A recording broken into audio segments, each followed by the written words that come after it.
ರಾಜ್ಯ ಕಾಂಗ್ರೆಸ್ ಸರ್ಕಾರದ ಸಂಪುಟ ವಿಸ್ತರಣೆಯ ನಂತರ ವ್ಯಕ್ತ ಆಗಿರುವಂತಹ ಅಸಮಾಧಾನ ಕೇವಲ ಸಚಿವ ಸ್ಥಾನ ಸಿಗದ ಕೆಲ ಶಾಸಕರ ಅಸಮಾಧಾನಕ್ಕೆ ಮಾತ್ರ ಸೀಮಿತವಲ್ಲ.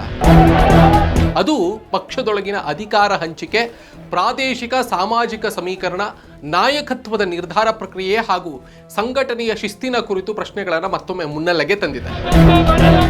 ಎನ್.ಎ. ಹ್ಯಾರಿಸ್, ಎಂ ಕೃಷ್ಣಪ್ಪ, ದಿನೇಶ್ ಗುಂಡೂರಾವ್, ಪ್ರಿಯಕೃಷ್ಣ ಇವರ ಬೆಂಬಲಿಗರು ಪ್ರತಿಭಟನೆಯನ್ನ ನಡೆಸಿದ್ದಾರೆ. ಕೆಲವೆಡೆ ಶಾಸಕರ ಬೆಂಬಲಿಗರು ತಮ್ಮದೇ ಪಕ್ಷದ ನಾಯಕತ್ವದ ವಿರುದ್ಧ ಆಕ್ರೋಶವನ್ನು ಹೊರಹಾಕಿದ್ದಾರೆ. ಇದು ಶಿಸ್ತಿನ ಪಾಠ ಮರೆತ ಕಾಂಗ್ರೆಸ್ನ ಪರಿಸ್ಥಿತಿ ಎನ್ನುವುದರಲ್ಲಿ ಅನುಮಾನವಿಲ್ಲ. ಮಾತನಾಡ್ತಾ ಹೋಗೋಣ. ನಮಸ್ಕಾರ, ಸುಮನ್ ಟಿವಿ ಕನ್ನಡಕ್ಕೆ ಸ್ವಾಗತ. ನಾನು ಶ್ರೀರಾಜ್ ವಕ್ವಾಡಿ.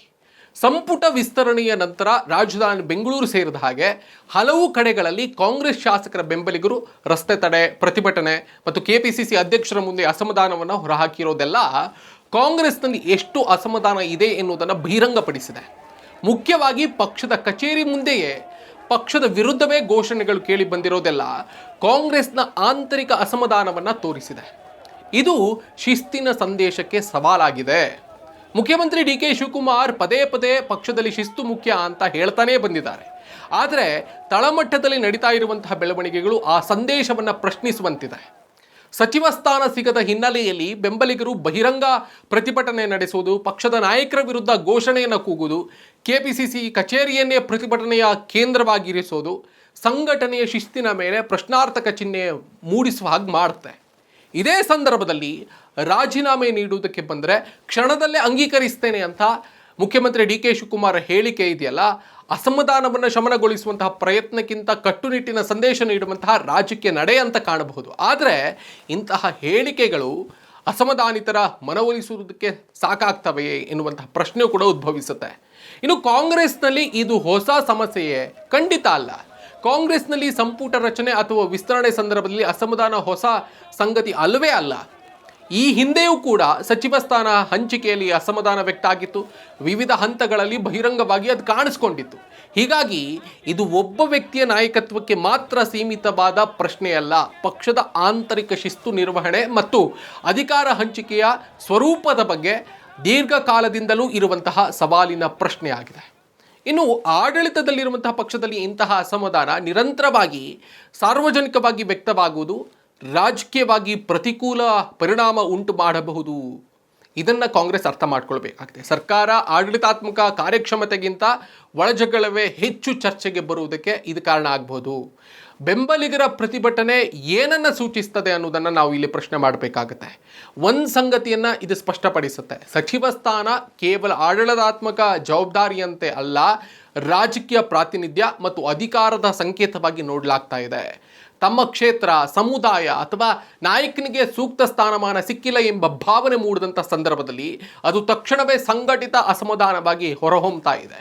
ಇದು ಪಕ್ಷದೊಳಗಿನ ನಿರೀಕ್ಷೆಗಳು ಹೆಚ್ಚಿರುವುದನ್ನೂ ಕೂಡ, ಎಲ್ಲರನ್ನೂ ಸಮಾಧಾನಪಡಿಸುವುದು ನಾಯಕತ್ವಕ್ಕೆ ಸುಲಭದ ಕೆಲಸ ಅಲ್ಲ ಎಂಬುದನ್ನು ಕೂಡ ತೋರಿಸ್ತಾ ಇದೆ.